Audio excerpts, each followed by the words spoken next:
Salut à tous, c'est BizBiz. Alors aujourd'hui l'épisode 1026 du Zap Image, on commence avec une tragédie qui date il y a exactement 62 ans, jour pour jour. C'était exactement le 6 février 1958 après un match de Coupe d'Europe. L'équipe de Manchester United doit s'envoler de son escale à Munich sur une piste enneigée.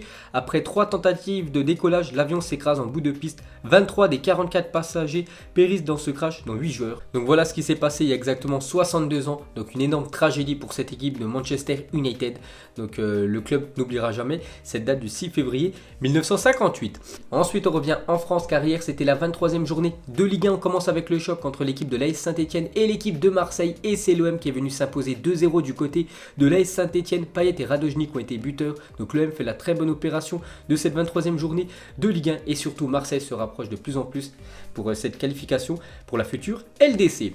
Ensuite pour continuer avec eux, on peut voir qu'ils font la une aujourd'hui du journal L'équipe en France. L'OM impitoyable, c'est vrai que Marseille ça tourne très bien ces temps-ci. On va parler du porte-bonheur de l'Olympique de Marseille. C'est la recrue l'été dernier. Alvaro González est le porte-bonheur de l'Olympique de Marseille. Depuis qu'il a signé à Marseille, il n'a jamais connu la défaite quand il était sur le terrain. Donc en tout, 18 matchs, 13 victoires, 5 matchs nuls, 7 clean sheets. Porte-bonheur pour cette équipe phocéenne, Alvaro González.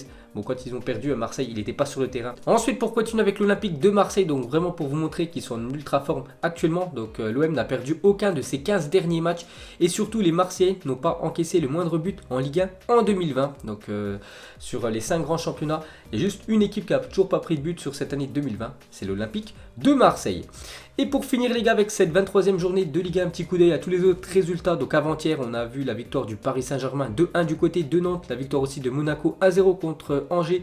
La mauvaise opération c'est quand même pour Lyon à domicile 0 partout contre l'équipe de Amiens. On peut voir que Strasbourg est allé s'imposer 1-0 du côté de Toulouse. Et pour finir avec ce championnat français, un petit coup d'œil au classement. Donc première position le Paris Saint-Germain 58 points. Deuxième Marseille 46 points. Ils ont quand même 6 points d'avance sur l'équipe de Rennes et 9 points d'avance sur l'équipe de Lille actuellement en 4e position. Ensuite on quitte la France direction l'Angleterre. Il y avait de la FA Cup hier, donc Tottenham contre Southampton. Donc au match aller il y avait eu un partout, c'est pour ça qu'il y avait un match retour.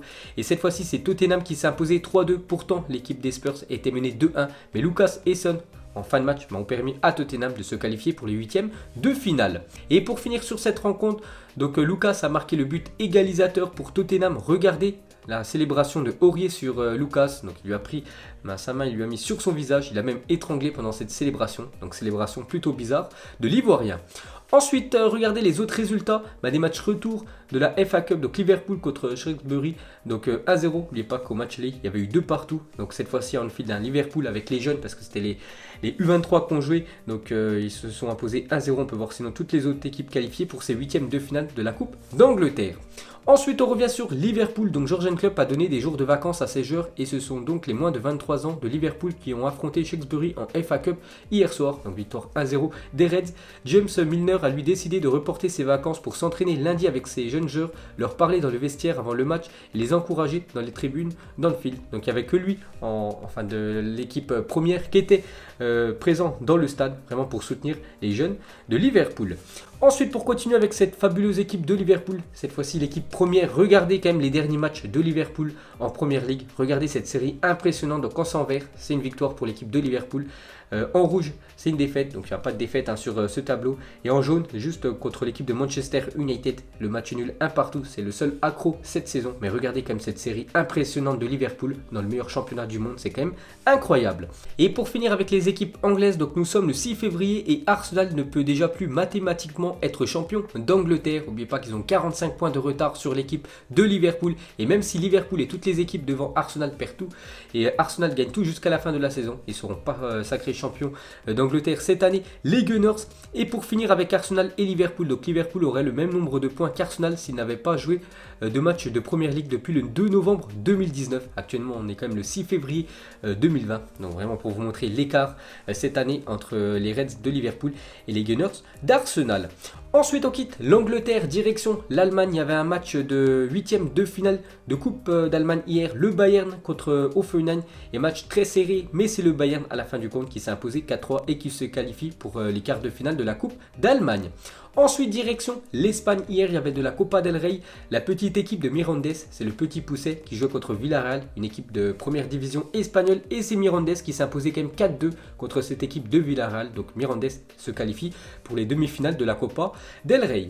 Et pour finir avec la Coupe du Roi, donc ce soir, le Real Madrid joue contre la Real Sociedad à 19h. Et Eden Hazard ne fait toujours pas partie du groupe du Real Madrid depuis sa blessure. Toujours en rétablissement, l'attaquant belge. N'oubliez pas qu'il est blessé depuis fin novembre. Il y a aussi le Barça qui joue à 21h ce soir contre l'Athletic Bilbao. Ensuite, officiel, le match retour du Classico se jouera le dimanche 1er mars à 21h au Bernabeu. Donc la date et l'horaire est fixé. Le match retour, Real Madrid contre le Barça en Liga, qui va être très important pour désigner le champion cette année du championnat espagnol. Donc ça se jouera le 1er mars à 21h. Ensuite, on va parler de Ousmane Dembélé. Donc hier, vu que j'ai pas sorti de Zap Image, on n'a pas pu en parler hier. Mais pour ceux qui suivent un peu le foot, vous savez qu'il s'est reblessé Ousmane Dembélé. Donc c'est plus grave que prévu pour Ousmane Dembélé, victime d'une déchirure complète du tendon du biceps fémoral de la cuisse droite. L'attaquant français pourrait donc voir sa saison terminée et sa participation à l'Euro 2020 compromise. Donc normalement c'est déjà fin de saison pour Ousmane Dembélé qui revenait un petit peu, il avait repris l'entraînement depuis quelques semaines et du coup il s'est reblessé. Donc du coup il devrait louper tous les matchs avec l'équipe du Barça jusqu'à la fin de saison. C'est même pas si on le verra avec l'équipe de France lors de l'Euro 2020. Et en supposant qu'Ousmane Dembélé soit forfait jusqu'à la fin de la saison, le champion du monde n'aura disputé que 51 rencontres de championnat en 3 saisons. C'est quand même incroyable. Avec le FC Barcelone, seulement 44% de matchs joués. Il n'a disputé pour l'heure que 9 matchs depuis le début de la saison. C'est vrai que ça fait déjà 3 ans qu'il est du côté du Barça. Donc il a joué seulement 51 matchs avec l'équipe des Blaugrana. N'oubliez pas que le FC Barcelone l'a acheté plus de 125 millions d'euros il y a 3 ans. Ensuite, on va parler d'un autre joueur blessé. Donc il s'est blessé avant-hier lors d'un match de Coupe d'Allemagne. Et c'est, on peut dire quand même une bonne nouvelle pour le Paris Saint-Germain. Pourquoi? Parce que c'est l'un des meilleurs joueurs de l'équipe du Borussia Dortmund qui est forfait pour ce match aller. Officiel, Marco Reus est forfait 4 semaines et manquera à la réception du Paris Saint-Germain en Ligue des Champions. Donc terrible nouvelle quand même pour l'équipe de Dortmund. C'est vrai que Dortmund ces temps-ci, on parle beaucoup de Haaland, Jadon Sancho, un joueur vraiment qui est très bon depuis pas mal d'années. C'est Marco Reus et Marco Reus est forfait pour la réception du Paris Saint-Germain en Ligue des Champions.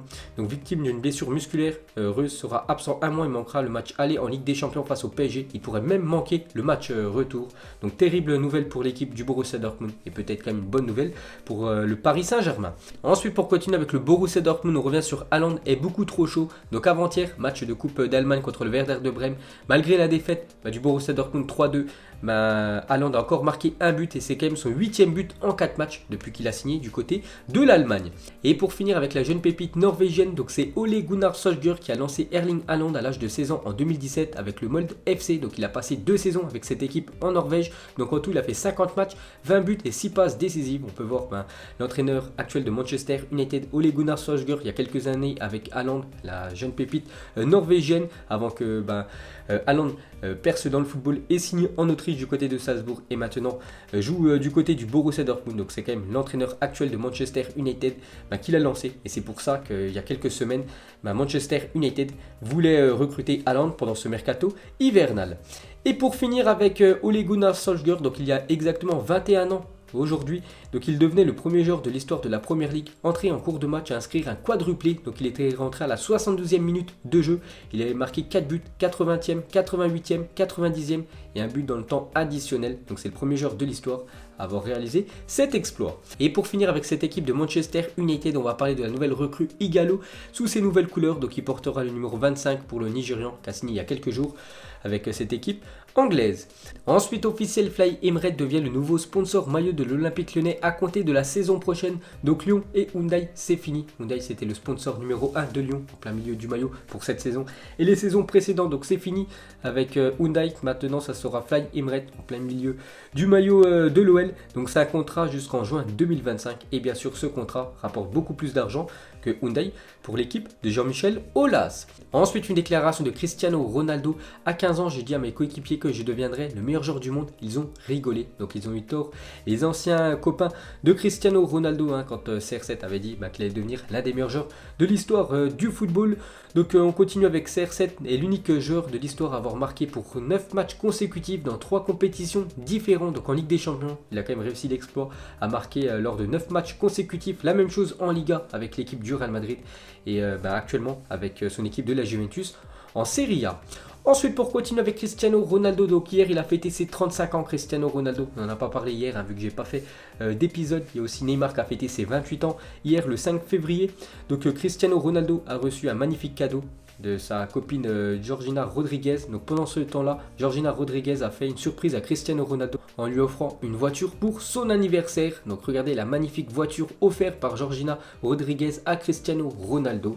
Donc vraiment un homme comblé, CR7, et on peut voir son magnifique gâteau lors de son anniversaire, où bien sûr c'est marqué CR7. Ensuite, pour continuer avec lui, donc en quelques chiffres, sa carrière de footballeur, donc en tout 831 matchs, 623 buts, 201 passes décisives, 5 ballons d'or pour Cristiano Ronaldo, 4 Ligues des Champions, 1 euro avec le Portugal, meilleur buteur de l'histoire de la Ligue des Champions, plus grand nombre de victoires en LDC, meilleur buteur de l'histoire en Europe et meilleur buteur de l'histoire du Real Madrid. Il y a encore plein d'autres infos, plein d'autres records pour Cristiano Ronaldo, mais j'ai pris les plus importants. Et pour finir avec Cristiano Ronaldo, donc son ancien président du côté du Real Madrid, Florentino Pérez, lui a souhaité un joyeux anniversaire. Il a dit félicitations au meilleur joueur du monde. Nous ne t'oublions pas, parce qu'il a quand même marqué l'histoire du Real Madrid, Cristiano Ronaldo. Ensuite, des nouvelles de James Rodriguez, ancien coéquipier de CR7. On peut voir qu'il a fait une nouvelle coupe de cheveux. Fini la crête pour James Rodriguez. Il a coupé beaucoup plus court ses cheveux. Ensuite, des supporters de Nantes et du Paris Saint-Germain se sont donné rendez-vous. Donc c'était lundi soir pour un fight. Les policiers ont dû utiliser 8 grenades pour les séparer. Donc ça me fait penser au film Hooligan pour ceux qui l'ont déjà regardé. Donc c'est les ultras du Paris Saint-Germain contre les ultras de Nantes qui se sont donné rendez-vous pour tout simplement se battre. Ensuite, une déclaration de Michael Versuren. Donc c'est le directeur sportif d'Anderlecht sur Samir Nasri, le joueur français qui a signé avec l'équipe belge l'été dernier. Donc à refaire, aurait-on signé Samir Nasri avec ce qu'on sait maintenant? Non, parce que ses stats cette saison, c'est seulement 8 matchs et 2 buts. Donc 8 matchs depuis le début de la saison, c'est très peu. Et n'oubliez pas qu'il est blessé quand même depuis le 4 octobre, Samir Nasri. Donc c'est quand même un flop en Belgique. Ensuite, une petite anecdote sur Diego Maradona. Donc Hugo Gatti, gardien de but au Boca Junior, déclarait à propos de Maradona avant le match Argentinos Boca: qui ça, ce petit gros, il ne pourra jamais me mettre un seul but à la fin du match. Maradona lui avait quand même marqué 4 buts dans le match. Et pour finir ce Zap Image, on va terminer aujourd'hui avec Cristiano Ronaldo. Donc où avez-vous vu pour la première fois jouer Cristiano Ronaldo? Soit au Sporting Portugal, soit Manchester United, le Real Madrid ou la Juventus. Vraiment pour ceux qui découvrent le foot depuis quelques mois. Donc moi où j'ai vu jouer Cristiano Ronaldo pour la première fois en club, c'est avec cette équipe de Manchester United, où il a été vraiment énorme avant de signer du côté du Real Madrid, peut-être vraiment pour les plus anciens, ils l'ont découvert quand il évoluait au Portugal. Donc voilà les gars, la fin de ce Zap Image 1026. Donc si ça vous a plu, un petit like et je vous ferai l'épisode 1027 demain. Donc moi je vous laisse et je vous dis à la prochaine comme d'habitude. Ciao à tous.